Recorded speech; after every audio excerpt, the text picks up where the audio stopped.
We're going to start our story in this little place called Earth. And on that Earth, we have a place called Hawaii. Hawaii is a small island surrounded by a big blue ocean and houses our focus for today, the Kona Forest.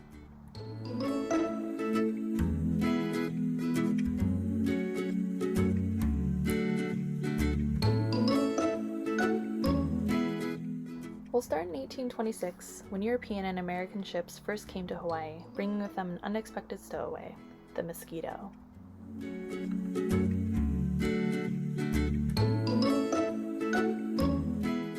The mosquito habitat was perfect in Hawaii.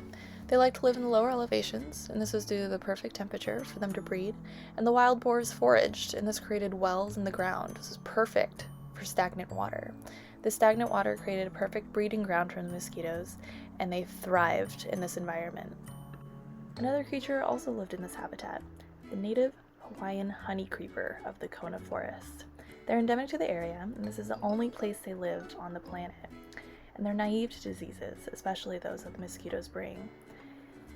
This includes avian malaria, which is caused by parasites that the mosquitoes transmit, and this can cause major health issues for the birds.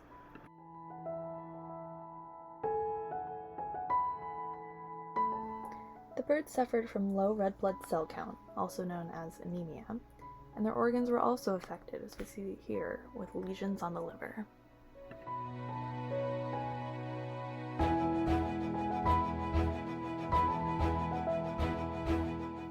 Female mosquitoes carry sporozoites and infect the bird through their bite.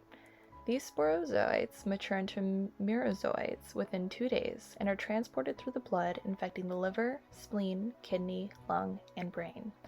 They then reproduce asexually, and these clones then infect the bird's red blood cells.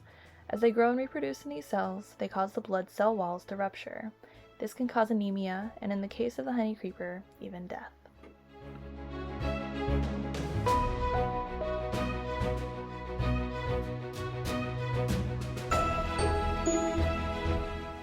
The merozoites produce gametocytes, which produce more sporozoites.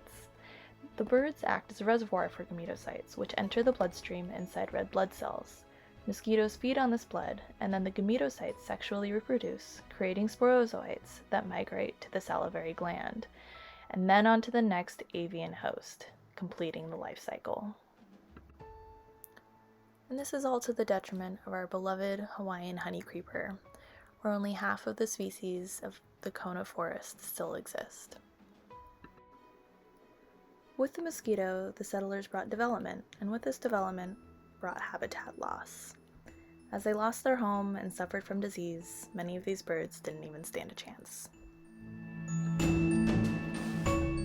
Those that remain face a bleak future, as species such as the amakihi and the iwi honey creeper are threatened as a result of this disease and habitat loss.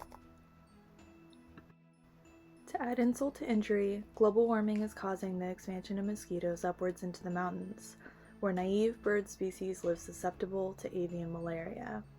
As mosquitoes cover more ground, more birds are infected, threatening their survival. Though the future of the honey creeper may seem bleak, there are some things that we can do. We can preserve the existing habitat and control the bird predators so that as many can survive where they are as long as possible. We can also try to release genetically modified mosquitoes to attempt to curb the population and reduce reproductive success. Controlling feral pig populations may also help, as they create much of the mosquito habitat. And, of course, for the future, just stop introducing invasive species to pristine environments for like one goddamn second.